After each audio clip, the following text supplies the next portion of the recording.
There was a time when the concept of armed helicopters was considered absurd. That time was before the Vietnam War. This is the story of how men and machinery adapted to the peculiar needs of unconventional warfare to produce a most unusual and deadly weapon system, the helicopter gunship.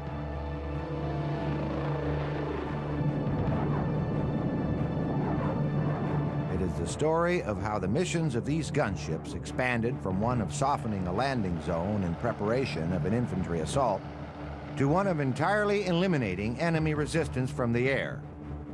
And it is the story of how, in less than a decade, the theory of armed helicopters moved from rudimentary makeshift designs to one of the most advanced and potent weapon systems of the day, the Huey Cobra.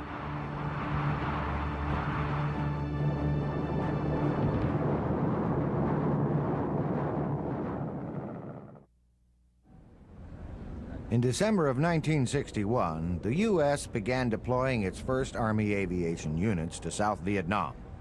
These units were sent to bolster South Vietnamese forces who were struggling to combat a communist war of insurgency mounted by Viet Cong guerrillas. The flight crews of these early forces were equipped with dozens of Piasecki H-21 Shawnee transport helicopters, also known as workhorses. Their mission was to ferry South Vietnamese troops into battle. The idea was to offset the guerrillas' ability to exploit the jungle environment with great skill, to freely wage a widespread campaign of terror in remote, difficult terrain by rapidly inserting troops into areas of recent Viet Cong activity. This relatively new approach to battle seemed promising. However, the Viet Cong quickly realized that the large, slow-moving, and unarmed transports were extremely vulnerable to ground fire. The downing of several Shawnees rapidly led to the employment of fighter escorts for the transports. However, the mismatch in airspeed often left the vulnerable transport crews uncovered at the worst possible moments of an operation. As a result, the U.S. Army began exploring the concept of armed helicopters with great interest in mid-1962. During the mid-1950s, a small group of pioneering Army aviators conducted a series of crude experiments with armed helicopters. Scrounging scrap materials from service junkyards, they improvised various combinations of rockets and machine guns in the face of outright ridicule and opposition. At the same time, they began developing tactics with the idea that, in time, the technology of helicopter armament would catch up to the theory. By mid-1957, the men had successfully armed several helicopters with a variety of unlikely weapons, and had formed a Skycav platoon which became notorious for dramatic demonstrations of reconnaissance by fire. Building on these pioneering efforts, the Army formed the Utility Tactical Transport Helicopter Company and deployed it to Vietnam in mid-1962. The company was equipped with 15 A-model Bell UH-1s, otherwise known as Hueys. Each Huey had a pair of .30 caliber machine guns mounted on the landing skids. Ammunition for the guns was fed through a pair of holes cut in the cabin floor. This simple fixed gun system required the pilot to maneuver the aircraft in order to place fire on target. The most lethal aspect of these early gunships was the addition of 16 2.75-inch folding fin rockets. While the A-model Hueys represent a dramatic new force in Army weaponry, they merely represented the first step in a rapid evolution process that would produce some of the most potent weapon systems of all time.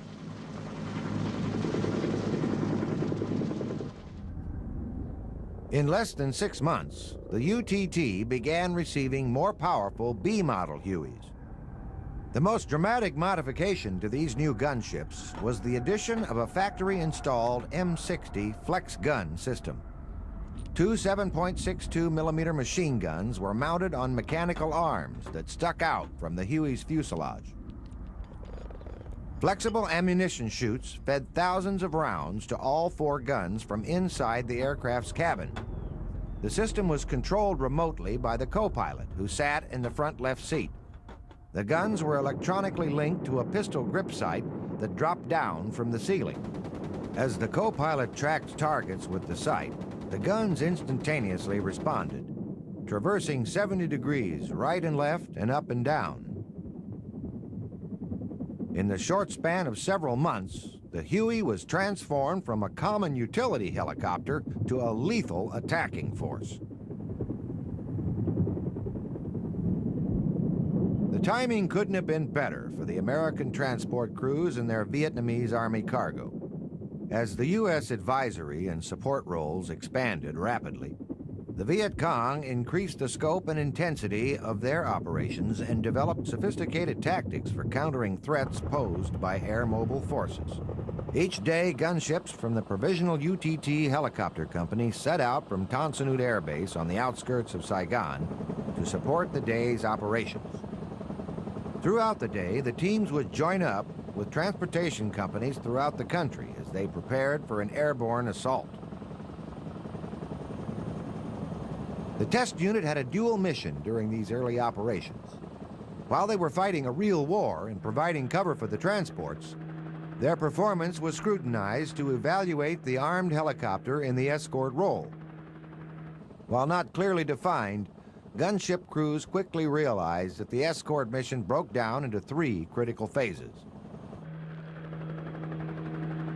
During the initial or en route phase, the entire flight remained at a relatively safe altitude, roughly 2,000 feet. If enemy ground fire was spotted, the gunships could break off from the formation to attack. However, the heavily laden gunships could rarely overtake the air mobile force once they broke off.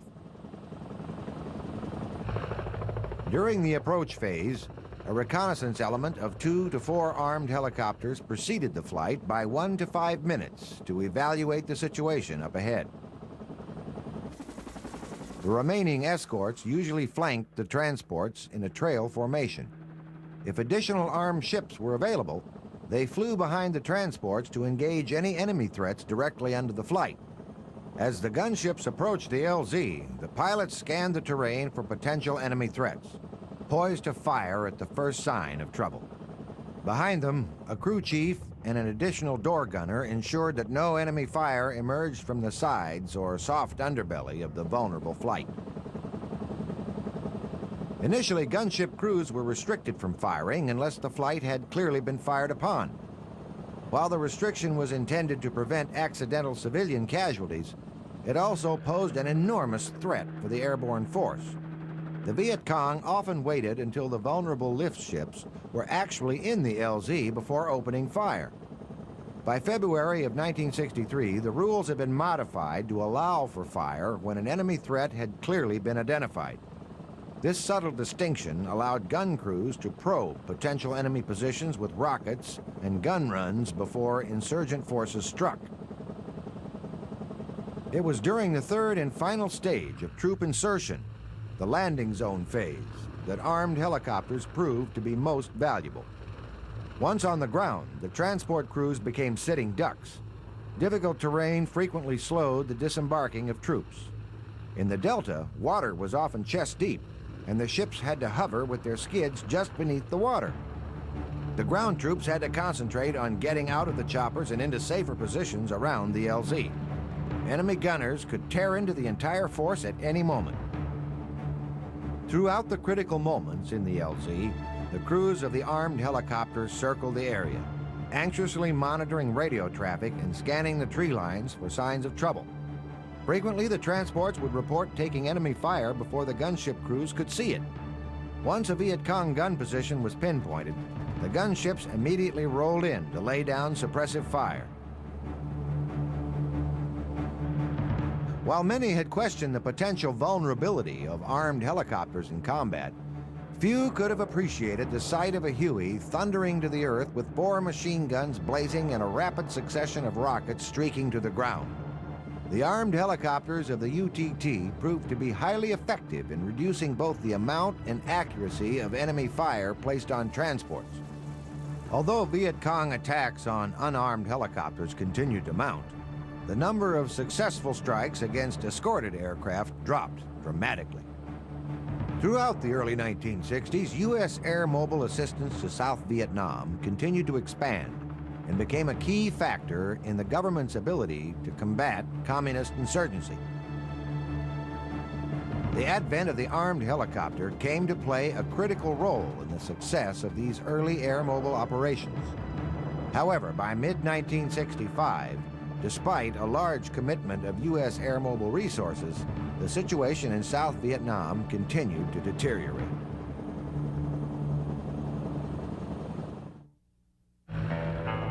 In the fall of 1965, the United States began committing large ground forces to Vietnam in an attempt to stem the tide of communist warfare. By then, hundreds of Hueys had replaced the H-21s in the troop transport role, and the concept of air mobility had come to dominate the mode of battle in Vietnam. It was during this period that the missions of armed helicopters began to expand dramatically beyond the escort role. The combination of thousands of U.S. combat forces and hundreds of Hueys led to massive air assaults in which U.S. ground troops took on the role of tracking down and engaging enemy forces. During larger operations, multiple gun platoons, each containing as many as 8 gunships, escorted flights of unarmed Hueys, or SLICs, into areas of suspected Viet Cong activity.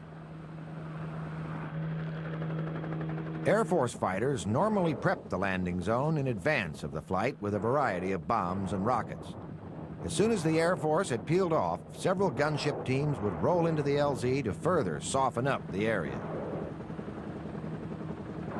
As opposed to the early days when gun crews were restricted from firing until fired upon, these advanced elements usually emptied their ammunition in and around the LZ in hopes of preventing an ambush.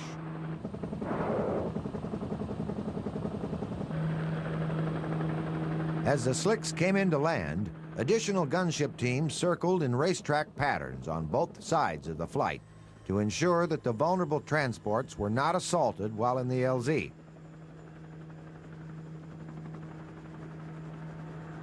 While these tactics were similar to those employed by the UTT, the greatest difference began to unfold after the SLICs departed the LZ. Early on, gunships were generally limited to firing 1 minute before the transports had landed and 1 minute after the last departed.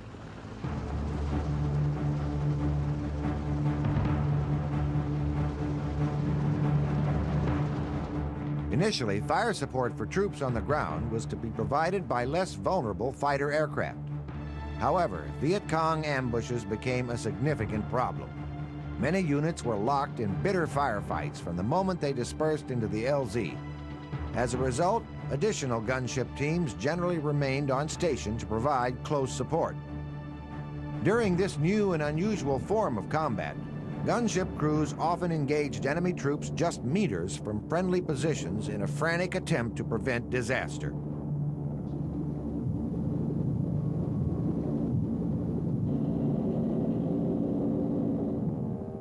It was an organized, hectic, chaotic place, is the best I can say. If we're really involved, you might be taking fire, or the person or people that you were supporting might be taking fire. The crew chief and gunner both had machine guns, both on a bungee cord, and both could suspend themselves out of the door of the aircraft, and they would generally mark a target if they saw it with smoke grenade, but they would keep a target suppressed with their machine gun fire. The crew chief and gunner had a tendency to fire awful close to the back of the pilot or the co-pilot, generally the co-pilot, and you might find one of the shell clippings going down your back, and that can give you a little consternation also, thinking that you're hit, and it's only a shell, expended shell coming out of the crew chief's gun.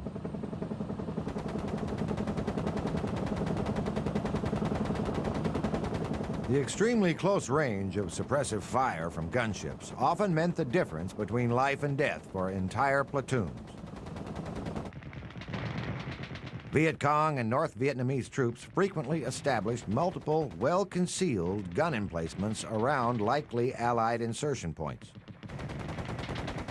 Deadly crossfire from unknown positions pinned many units down before they could even establish a defensive perimeter.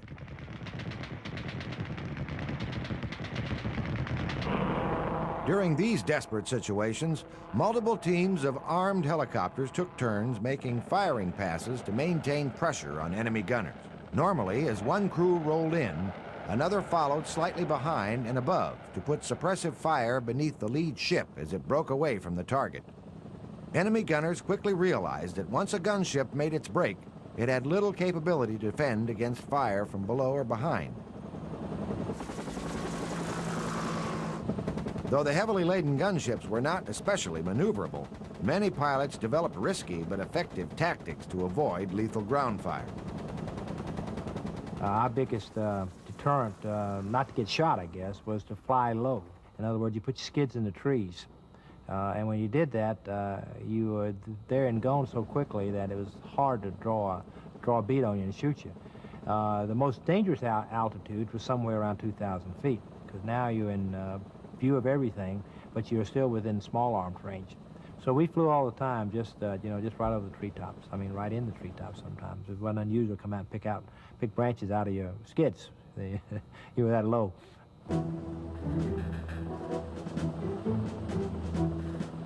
One of the greatest dangers of low-altitude flight was the potential for target fixation.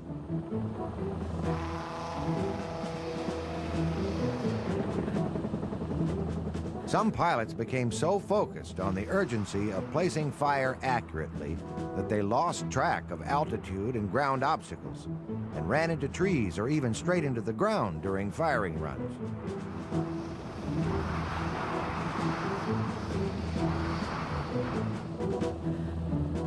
As a last resort, some gunship crews even risked their own lives to extract wounded or overwhelmed troops once their ammunition stores had run dry.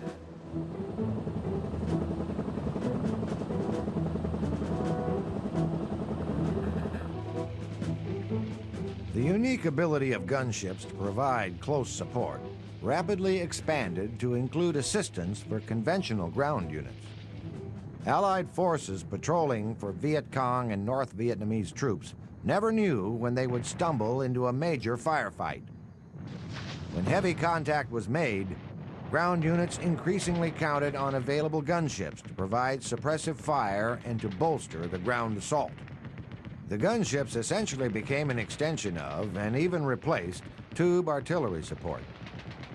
Fire was generally controlled in the same manner as ground artillery, with a forward observer marking positions with colored smoke and adjusting fire as necessary. We would have a reference. If we didn't have a reference from smoke, then it may be a bend in the river or a certain pine tree in the middle of a field to the left 500 yards or whatever it is. But we use whatever was available as a reference point, and from the reference point, then you try to identify where the enemy was, and then you would attack that position.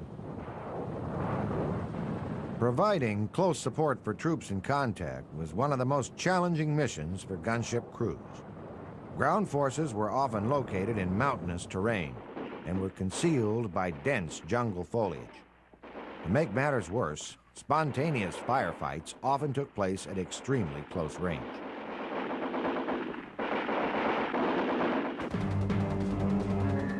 Gunship crews had to be extremely careful in placing fire. The pinpoint accuracy of machine guns was often preferred over rockets and grenades, which could burst in the trees and lead to friendly casualties. The door gunner emerged as one of the greatest assets for troops locked in close battle. When rockets were employed, many pilots tried to approach in as steep a dive as the Huey would allow to prevent rounds from scattering throughout the area.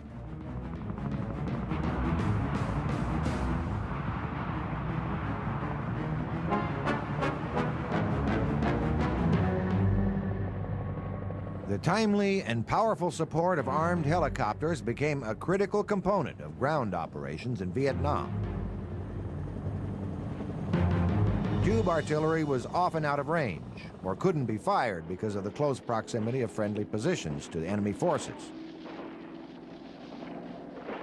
Air Force fighters were often unavailable or were delayed in arriving on station. For infantrymen, the gunship became a lifeline.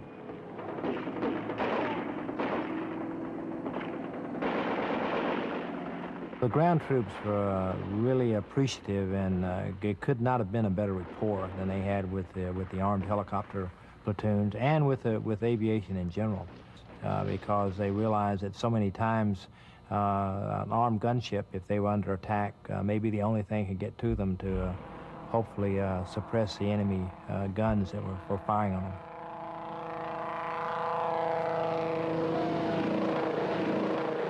Even after a massive gunship assault, ground forces frequently faced intense opposition from hidden gun emplacements. To escape the intense barrage from above, enemy troops frequently sought refuge in underground tunnels and bunkers. The tunnels were a major factor in the communists' ability to survive bombing attacks, to appear and disappear at will, and to ambush unsuspecting Allied troops. While gunships could do significant damage to such structures, the grim task of clearing and destroying these fortifications could only be achieved by daring men on the ground. Throughout these dangerous operations, gunships usually remained nearby in case significant opposition re-emerged. Many communist troops remained in their fortifications and fought to the death rather than surrender.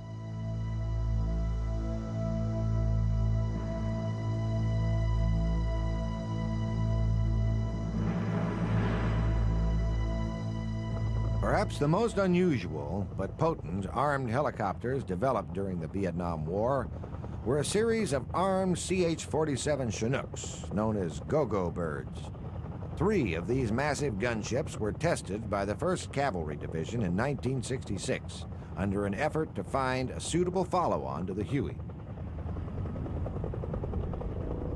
Each Go-Go could be configured with a wide variety of powerful weapon systems. The primary armament consisted of a 40mm grenade launcher located in a turret under the nose, a pair of 20mm cannon mounted on stub wings, and either 2 19-shot rocket pods or 2 miniguns that could fire up to 3,000 rounds a minute. 5 crew-served 50-caliber machine guns were also positioned throughout the aircraft.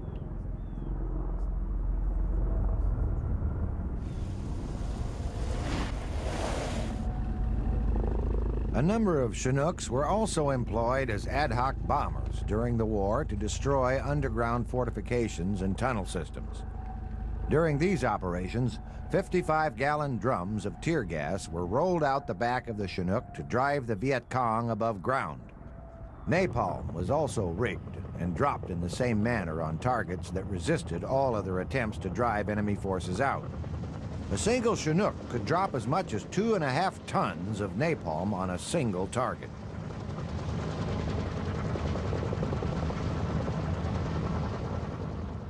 The Go-Go bird, however, generally performed more traditional close support missions for troops in contact. While far from graceful or maneuverable, they had a tremendous morale effect on the infantry, who often specifically called for Go-Go gun support.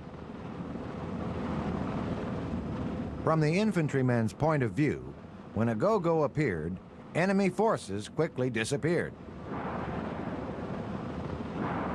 Crews of these aircraft performed incredibly heroic missions to prove the gunship's worth in combat. The mix of weapons, the heavy volume of firepower, and incredible endurance allowed the Go-Go's to neutralize every enemy position attacked during the evaluation period.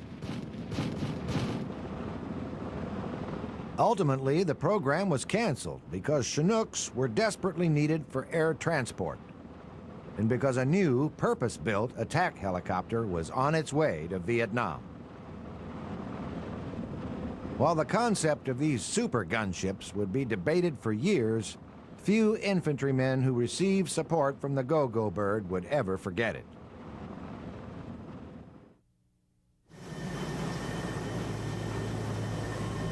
Initially, most gunship missions focused on escorting air mobile forces or providing close support for troops on the ground. However, as the war progressed, a wide variety of reconnaissance, security, and attack missions evolved in response to widespread Viet Cong threats throughout South Vietnam.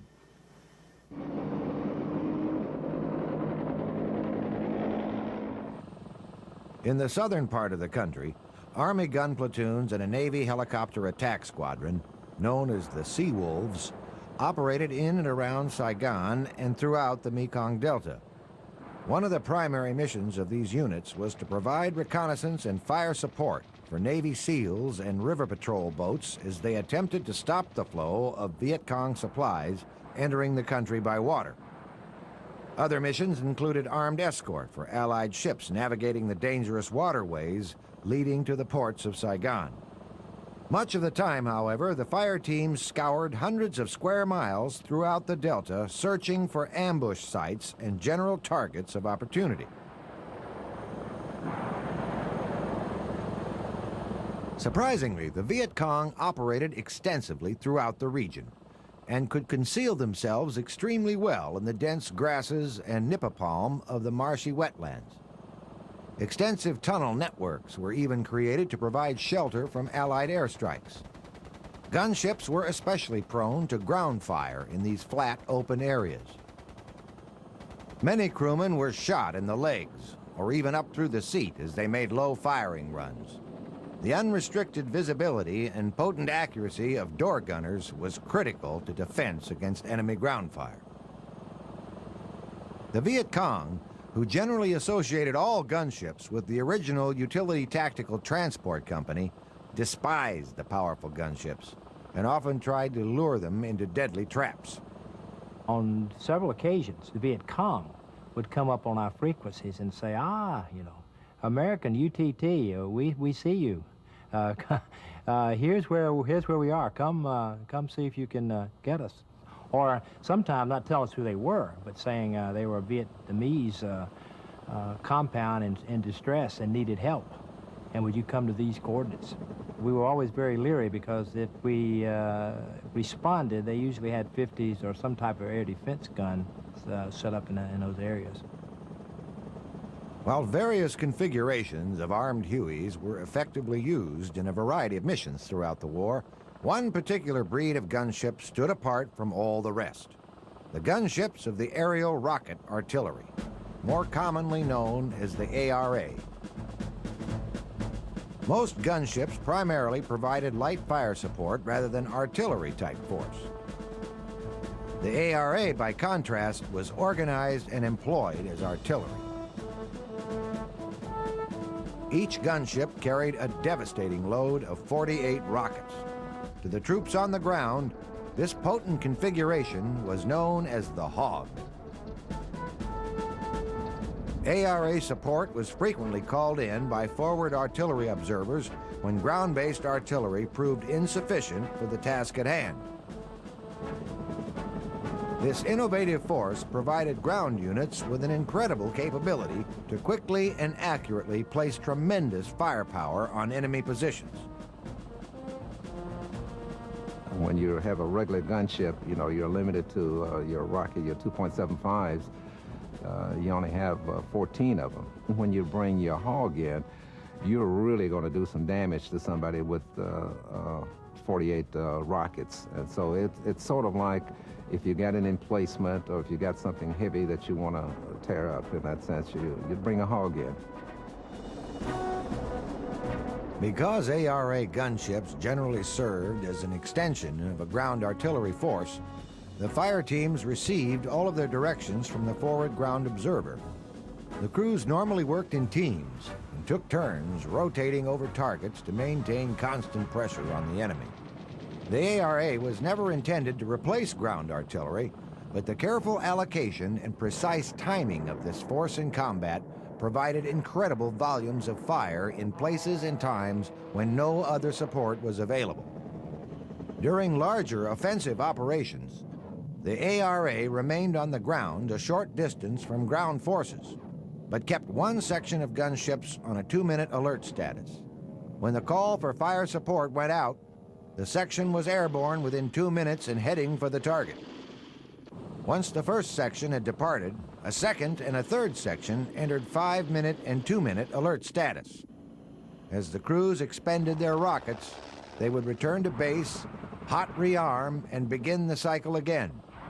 In this manner, a continuous barrage of artillery could remain on target for as long as needed. In the Delta, ARA crews were often sent in to destroy well-hidden enemy bunker complexes. The structures were fortified with layers of mud and logs and were virtually impervious to standoff attacks. The Hogs, however, could dive in extremely close to these fortifications and rapidly place dozens of rockets with pinpoint accuracy. All gunship crews had to be extremely careful when firing rockets at low level. Mud from the blasts could easily knock out the Huey's windshield or chin bubble. Or worse, flying debris could damage the rotors and bring the entire crew down. The creation of an aerial artillery force proved to be one of the most significant tactical developments of the war. The ability of these crews to get extremely close to forward positions and to actually see and respond to the situation on the ground helped to offset communist guerrilla tactics and save the lives of countless Allied infantrymen. Initially, the opportunity to fly heavily armed choppers was an intense and thrilling adventure for most gunship pilots. Some pilots were fresh out of flight school, had spent up to 9 months in training, and were elated to be practicing their new profession, even if it was in Vietnam. However, in time, the strains of combat flying often began to affect even the most enthusiastic aviators. Once you were in country and flying for a little while, you began to feel the war. You see your buddies die, you see aircraft shot down, you receive bullets yourself, not to your body, but to the aircraft. And you're wondering about these mixed emotions. Here I am enjoying what I'm doing, and I'm in a war.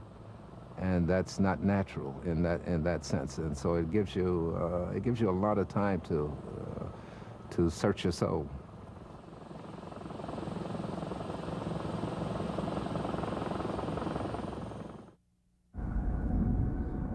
Throughout the Vietnam War, armed helicopters served as one of the most effective defensive measures against deadly mortar and rocket attacks launched by the Viet Cong. Some of the most notable fire support was provided by the famed Razorback gun platoon, which served as the palace guards for the capital city of Saigon. The crews of this platoon remained in a constant state of battle readiness for much of the war.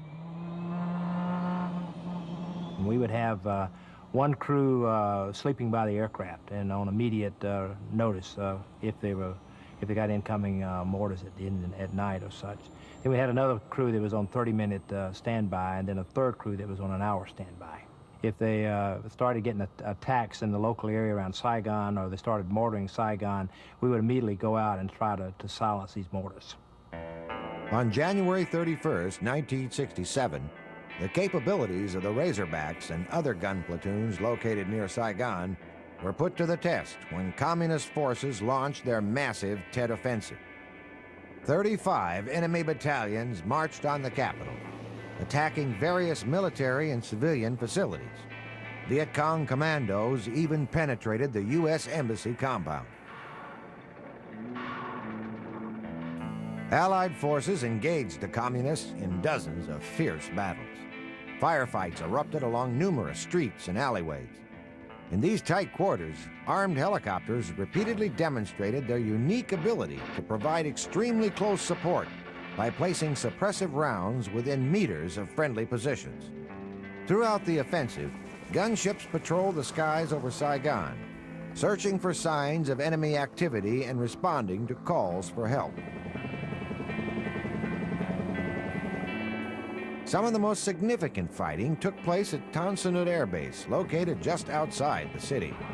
More than 700 Communist soldiers launched an all-out attack to take the airfield, which also served as a major U.S. command center. The Communists breached the base's perimeter without firing a shot, and came within 1,000 feet of the runways before they were halted in 8 hours of bloody hand-to-hand combat. Within 3 minutes of the alert that Tan Son Nhut was under attack, 2 Razorback fire teams were airborne and attacking the enemy. In one instance, a ground patrol of 30 men ran head-on into a 350-man attack force. Gunships immediately responded and managed to save the patrol by placing a barrage of rockets in the middle of the enemy's position. More than 200 enemy troops were killed during the engagement, most by the lethal fire of the gunships.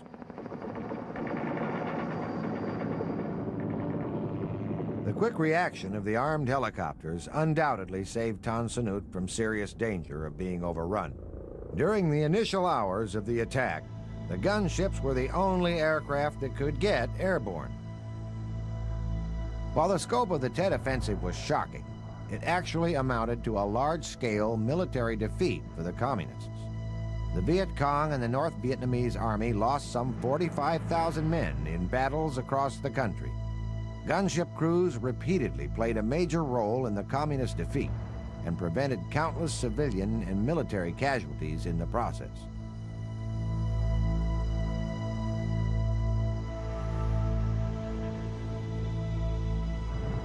In spite of the impressive record of early armed Hueys, the aircraft was never intended for the gunship role.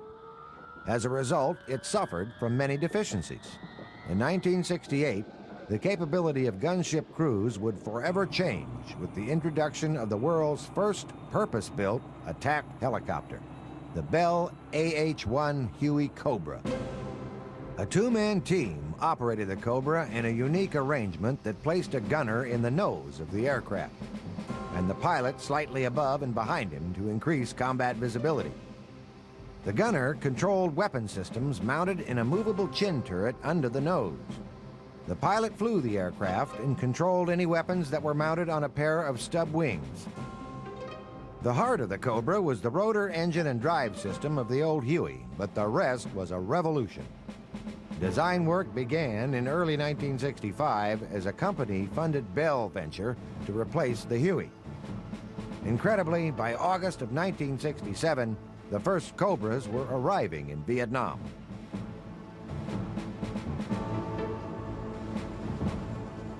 These powerful attack birds carried up to 52 rockets in side-mounted pods and could be armed with various configurations of miniguns, 40-millimeter grenade launchers, and even 20-millimeter cannons.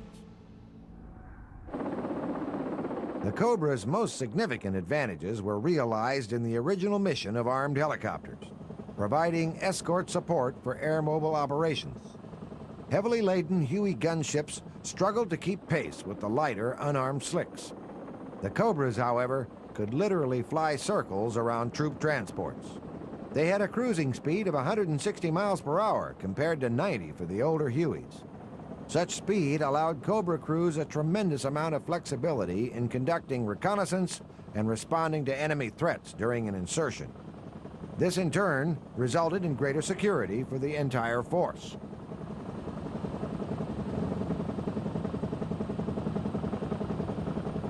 While the Cobra's speed, maneuverability, and armament were assets to the escort mission, these same characteristics initiated a new era for armed helicopters. For the first time, significant surprise attacks on ground targets became possible.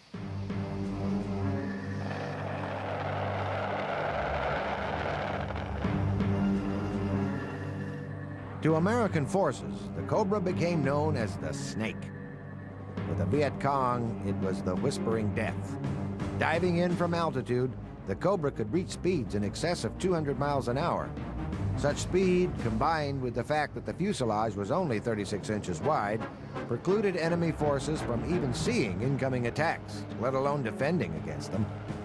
Enemy forces quickly learned that firing on a Cobra merely exposed one's position, and generally resulted in a devastating barrage of machine gun and rocket fire.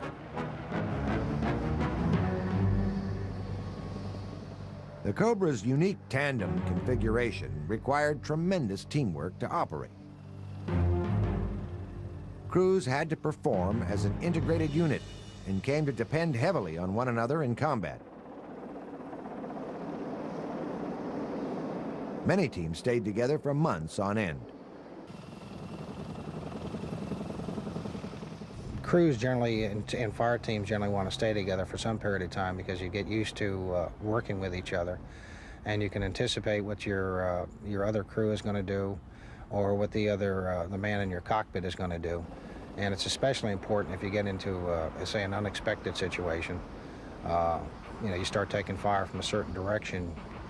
You know who's supposed to do what, who's going to go in after the guy, who's going to come around and cover, or whether you're both going to engage the target at the same time. If necessary, the crew of a single Cobra could engage multiple targets simultaneously. Such teamwork was an important aspect of day combat missions, but it became absolutely imperative at night. Cobra teams frequently flew at night to deny the guerrillas the ability to freely operate under cover of darkness. One of the more unusual missions involved support for Firefly operations. Fireflies were Hueys that had been modified to carry a set of C-123 landing lights in the door. During a typical mission, a Firefly would set out for a likely area of enemy activity. Once a Cobra or other fire support arrived on station, the Firefly began illuminating the terrain below with the searchlights. If a target was identified, the Firefly tried to fix the enemy with light until a Cobra could roll in to fire.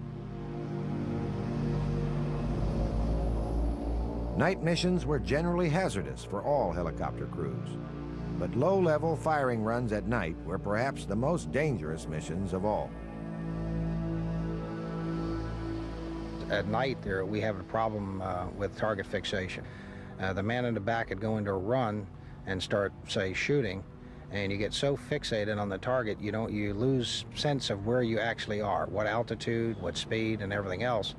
So the front seater also has to pay attention to the altitude, and if he thinks something is going wrong, either talk to the man. If he doesn't have time to talk, just get on the controls and start an immediate pull-out. And one night, I had to pull out of a dive at night, and we went through the treetops. You could hear them snapping, cracking, banging as we pulled out. Many crews were unable to recover from target fixation and were lost as they crashed into trees or steep hillsides. However, night illumination and strike missions proved to be extremely effective and a good tactic for taking back the night from communist guerrillas. As a result, many more night observation systems were tested and employed in conjunction with gunship crews throughout the war.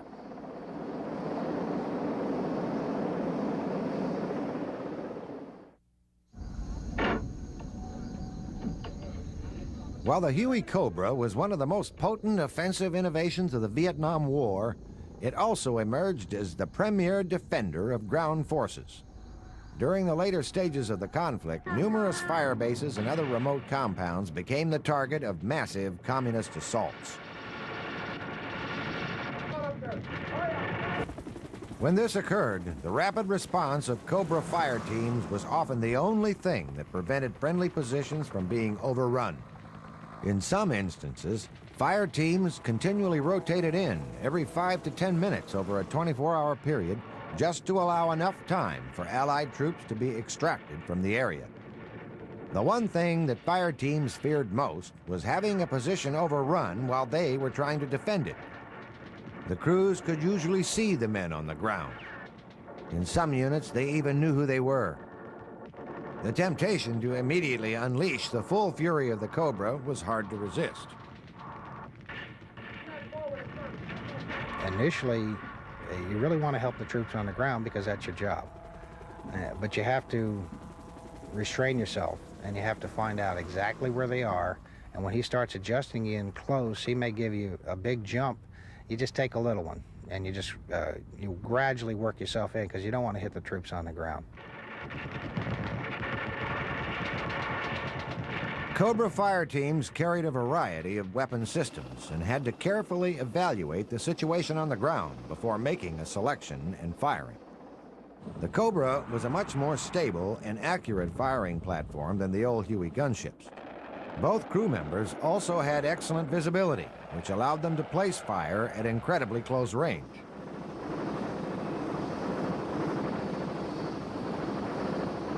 The minigun itself, we fired probably in some cases 3 to 5 meters out from friendlies, and of course we're engaging from relatively low altitudes.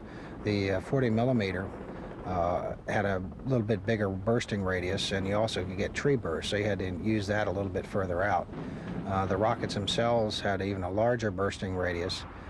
Even though we did fire within 5 to 10 meters of friendlies at some time, we had to be careful, and we had to usually warn the ground troops. And when they called us in that close, they didn't care about getting a little shrapnel over their head, because they were in a bind, and they needed as much very close support as they could. The close support provided by Cobra fire teams was often the decisive factor in driving back enemy assaults and prevented countless Allied casualties.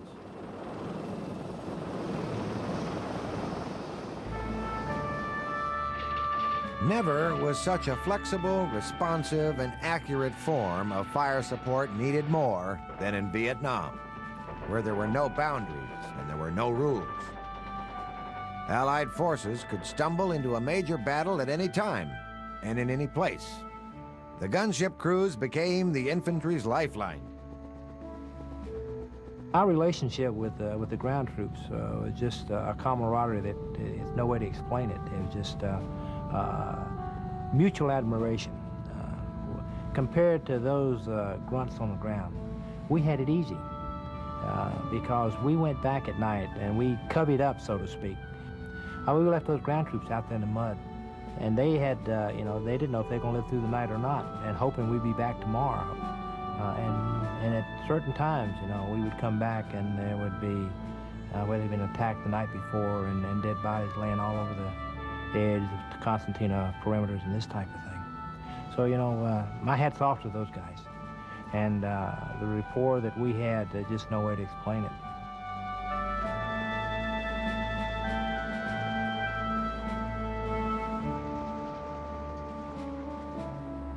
Throughout the Vietnam War, gunship crews fought hard to defend their comrades, and indeed all of South Vietnam, against communist aggression. Their revolutionary capabilities emerged at a critical time in a war that demanded new and innovative approaches to combat.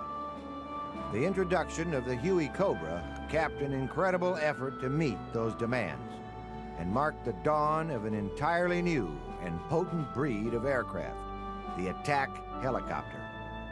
In the end, the impact of gunship missions in Vietnam clearly validated the concept of armed helicopters and reshaped the face of air and ground warfare forever.